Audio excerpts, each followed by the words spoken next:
Товарно моторно возило Citroen со винички регистерски ознаки ноќеска излетало од коловозот на експресниот пат Штип Кучани. Како што соопштуваат од секторот за внатрешни работи Штип, до несреќата дошло бидејќи шоферот, 40-годишна жена од Виница, изгубила контрола и излетала од патот.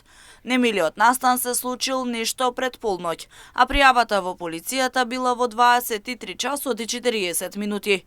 Во несреќата дошло до материјална штета, а возачот, 40-годишната жена, се здобила со телесни повреди констатирани во клиничка болница Штип. Увид на лицеместо извршила увидна екипа од секторот за внатрешни работи Штип. Ова е втора сообраќајна несреќа на експресниот пат Штип Кучани за неполна недела. Само пред 5 дена, на 15 февруари, 2 лица ги загубија животите во кобната сообраќајна несреќа, а неколку часа претходно истиот ден од коловозот излета товарно возило на регионалниот пат Штип Кадифаково.